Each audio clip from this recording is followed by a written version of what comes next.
दोस्तों, हमारे पौराणिक धर्म ग्रंथों में 4 युगों का जिक्र किया गया है: सतयुग, त्रेतायुग, द्वापर व कलयुग। इसमें से कलयुग को श्रापित यानी सबसे खराब युग कहा गया है। आज हम जिस युग में जी रहे हैं वो कलयुग है, और यह शायद मुझे बताने की जरूरत नहीं है कि दिन प्रतिदिन कलयुग की हालत बद से बदतर होती जा रही है। वैसे कलयुग के बारे में ये लाइन तो आपने जरूर सुनी होगी। रामचंद्र कह गए, सिया से ऐसा कलयुग आएगा। हंस चुगेगा दाना दुनका, कौवा मोती खाएगा। दोस्तों, कौवा मोती खाएगा या नहीं ये तो आने वाला समय बताएगा, लेकिन कलयुग के बारे में ऐसा बहुत कुछ है जिसका जिक्र हमारे पौराणिक धर्म ग्रंथों में किया गया है, और यकीनन इसे जानने के बाद आप भी कलयुग को श्रापित युग मानने लगेंगे। दोस्तों, क्या है कलयुग की पूरी सच्चाई? हम आपको बताएं उससे पहले आइए बाकी 3 युगों के बारे में थोड़ा जान लिया जाए। सतयुग, सत्य का युग। दोस्तों, सनातन धर्म का सबसे पहला युग सतयुग है, जिसे सत्य का युग भी कहा जाता है। पुराणों में सतयुग की कालावधि 17,28,000 साल बताई गई है। सतयुग में प्रतीकात्मक रूप से धर्म के 4 स्तंभ थे। तब सत्य, शुद्धि और दया, आप इन्हें धर्म के 4 पैर भी कह सकते हैं। इस समय इंसानों की लंबाई 32 फीट हुआ करती थी। यानी जरा सोचकर देखिए कि उस समय का इंसान लगभग 21 हाथ जितना लंबा होता था। सतयुग में इंसानों की आयु भी काफी ज्यादा हुआ करती थी। उस समय का इंसान 10,000 वर्ष से 1,00,000 वर्ष तक जीवित रहता था। सतयुग में धरती पर पाप की मात्रा 0 होती थी। यानी पाप क्या होता है, सत्य के लोगों को पता तक नहीं था। उस समय के लोगों में पुण्य सबसे अधिक हुआ करता था। यानी कि सतयुग में जो भी लोग थे सबके सब पुण्यात्मा थे। राजा हरिश्चंद्र की कहानी तो आप सबने सुनी होगी, जो अपने पूरे जीवन काल में सदा सत्य के मार्ग पर चले थे। यहाँ तक कि सत्य के लिए उन्होंने अपना और अपने परिवार का बलिदान दे दिया था। राजा हरिश्चंद्र भी सतयुग के समय ही हुए थे। त्रेतायुग, रजत युग। दोस्तों, सनातन धर्म का दूसरा युग त्रेतायुग को कहा जाता है। इस युग की काल अवधि 12,96,000 वर्ष थी। इस युग को रजत युग व बहुत से लोग सिल्वर एज के नाम से भी जानते हैं।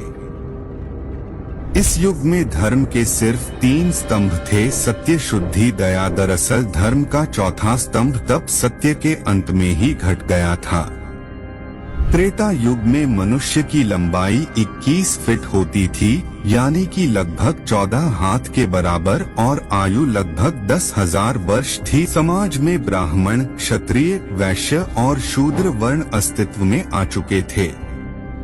इस युग में लोग अपने कर्तव्यों का पालन तो करते थे, लेकिन उनके अंदर लालच और ईर्ष्या की भावना ने घर कर लिया था। इसलिए त्रेतायुग में पाप की मात्रा बढ़कर 25% हो गई थी और पुण्य की मात्रा घटकर 75% रह गई थी।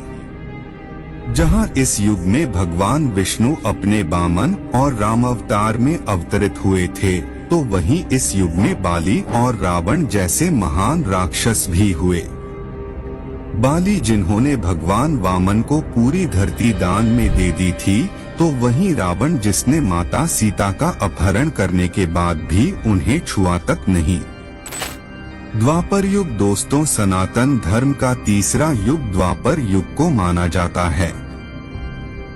इस युग की काल अवधि 8,64,000 वर्ष थी।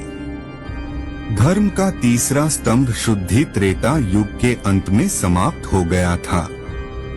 इसलिए इस युग में धर्म के केवल 2 स्तंभ ही बचे थे, और वो थे सत्य और दया।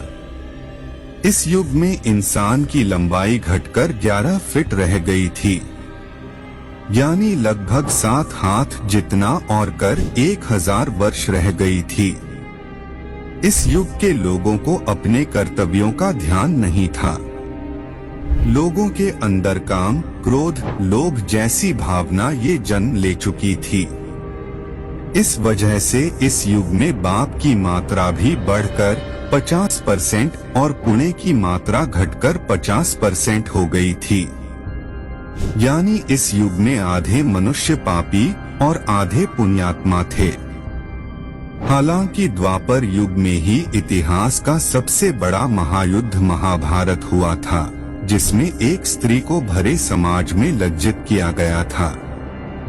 धर्म को बढ़ता देखकर इस युग में भगवान विष्णु अपने श्री कृष्ण अवतार में अवतरित हुए थे और धर्म की स्थापना के लिए ने महाभारत के महायुद्ध में पांडवों का साथ दिया था। साथ ही साथ इस युग में भगवान कृष्ण ने कुरुक्षेत्र की युद्ध भूमि में अर्जुन को गीता का ज्ञान देकर संपूर्ण मानव समाज को धर्म के महत्व से परिचित कराया था। कलयुग दोस्तों सनातन धर्म का चौथा और अंतिम योग है। कलयुग पुराण में कलयुग की कालावधि 4,32,000 साल बताई गई है। वर्तमान का युग कलयुग ही है। अभी कलयुग का प्रथम चरण चल रहा है। पुराणों को ध्यान में रखकर विशेषज्ञों द्वारा की गई गणना के मुताबिक अभी कलयुग में 5000 वर्ष ही बीते हैं। यानी कि कलयुग का अंत होने में अभी 4,27,000 साल बचे हुए हैं। इस युग में धर्म का सिर्फ एक ही स्तंभ दया बचा है, जो कि इस युग के अंत तक समाप्त हो जाएगा। वहीं इस युग में पाप की मात्रा 75% और पुण्य की मात्रा 25% बताया गया है। साथ में यह भी कहा गया है कि पुण्य की यह मात्रा कलयुग के अंत तक घटकर शून्य हो जाएगी। इस युग में इंसान की औसत लंबाई 5 फीट 5 इंच बताई गई है, यानी लगभग 3.5 हाथ, और आयु 80 से 90 साल बताई गई है। लेकिन साथ में विष्णु पुराण में यह भी बताया गया है कि जैसे जैसे कलयुग का अंत नजदीक आएगा, मनुष्य की आयु सीमा घटती जाएगी। परंतु में मनुष्य की आयु घटकर मात्र 20 से 30 साल रह जाएगी। उस समय छोटे छोटे बच्चे गंभीर बीमारियों का शिकार होंगे। अल्पायु में ही बच्चों की आंखों पर चश्मे और बालों में सफेदी छा जाएगी। हर इंसान रोग से परेशान होगा। बच्चे से लेकर बूढ़े तक कलयुग में हर कोई चिंताओं से घिरा रहेगा। कलयुग के अंत में विवाह एक प्रकार का समझौता होगा। जिसके पास पैसा होगा, स्त्रियां उन्हें ही अपने पति के रूप में स्वीकार करेंगी, और जो दहेज देगा उनके घर की स्त्रियों का विवाह होगा। लोगों में एक दूसरे के प्रति समर्पण और सम्मान का भाव समाप्त हो जाएगा। रिश्तों का महत्व नहीं रहेगा। पति और पत्नी एक दूसरे के प्रति ईमानदार नहीं रहेंगे। विश्वास किस चिड़िया का नाम है, लोग भूल जाएंगे। जिस व्यक्ति के पास जितना धन होगा, वो उतना ही ज्यादा शक्तिशाली माना जाएगा। ऐसे ही लोग विद्वान और धर्मात्मा कहलाएंगे, और ऐसे ही लोग समाज में पूछे जाएंगे। दोस्तों, वर्तमान समय में जिस तरह से धरती पर धर्म और पाप बढ़ रहा है, इस तरह की परिस्थितियां हमारे सामने आ रही है। उस हिसाब से देखा जाए तो ये सारी बातें सच होती नजर आ रही है। धर्म ग्रंथों के मुताबिक कलयुग के अंत में धरती के एक हिस्से में जहां लोग बाढ़ से तबाह रहेंगे, तो वहीं दूसरे हिस्से में लोगों को सूखे के प्रकोप का सामना करना पड़ेगा। और जैसे जैसे कलयुग का अंत नजदीक आएगा, पृथ्वी पर मौजूद सारी नदियां सूखती चली जाएंगी। और जैसा कि आप सभी देख रहे हैं, इस कलयुग में पद्मा और सरस्वती नदी का पानी पहले ही सूख चुका है। अब एकमात्र सिर्फ गंगा बची है। ये भी कलयुग के अंत तक विलुप्त हो जाएगी।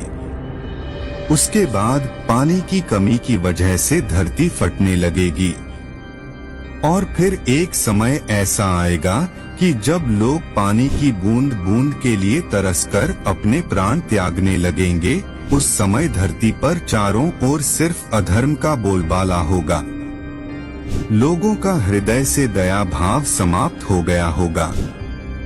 लोग सिर्फ अपने बारे में सोचेंगे और खाने के एक एक दाने के लिए अपनों का खून बहाने से भी नहीं कतराएंगे। कलयुग में पाप की सीमा पार हो जाएगी। लोगों के हृदय में धर्म का स्थान अधर्म ले लेगा। उसके बाद धरती पर दुष्टों के संहार के लिए भगवान विष्णु अपने कल्कि रूप में अवतरित होंगे। भगवान विष्णु का ये कल्कि अवतार 64 कलाओं से युक्त होगा।